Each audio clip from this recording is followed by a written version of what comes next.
মাতুব্বার, আমার ঝাল চুরি করেছে, এর একটা সুষ্ঠু বিচার করাই লাগবে।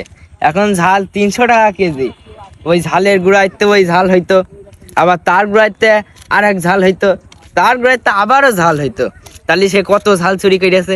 এর একটা সুষ্ঠু বিচার না হওয়া পর্যন্ত মাতুব্বার সাহেব আমি এখানে নড়ছি না, আমি এখানে বসলাম। এর সুষ্ঠু বিচার করাই লাগবে আজকে। চোরের উৎপত্তি তো বেড়ে যাচ্ছে, এখন চোর একটা বিচার করলি 10টা চোর সোজা হবে, ঠিক আছে? চোরের বিচার সুস্থভাবে করাই লাগবে, করে দেবো ইনশাল্লাহ। তোমরা সবাই বসো, ঠিক আছে? তুমি ন্যায় বিচার পাবা, ন্যায় বিচার পাবা, ঠিক আছে?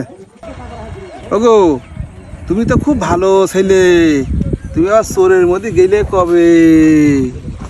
কি দরকার ছিল চুরি করা? তাহলে মাতুব্বার শোনো, কই তোমার আমার ভাড়া আজ কয়দিন পানি হয়েছে, তাতে বন্ধ, আমার কাজ কাম নেই, আমি দুটো পান্তা ভাত খাবো, তার জন্য গেলাম মাঠে ঘুরতে। ঝাল পাওয়া যায় কিনা 4-5টা মতো, সেই ঝাল আমি নিয়ে আসছি 4-5টা, হাতে গুনে 4-5টা হবে এক মুঠো। এমন ভাবে বিচার চালে মনে হচ্ছে আমি 2-1 টন চুরি করেছি। খালি এই মাতুব্বার এই বিচার আমি কি পাবো কও? 2 ঝালের জন্য কি আমার যাওয়ার জীবন জেল হবে না ফাঁসি হবে? ও কি বিচার আছে? করো মাতুব্বার, তোমার যা বিচারে হয় তাই আমার কই দিও। সবই তো শুনলাম, 51 পাপেও পাপ, 52 পাপেও পাপ।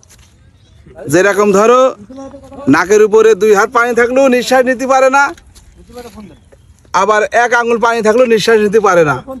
এখন অপরাধ তো অপরাধী, ছোট হোক আর বড় হোক, ঠিক আছে? সুস্থ বিচার। বাড়ি ধারালো দা আছে, বিচারে কি হয় দেখি।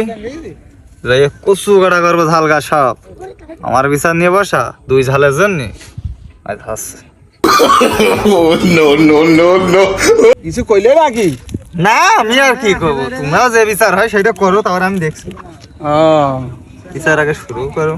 গৃহস্থ, তোমার এখন দাবি দাবা কি কও?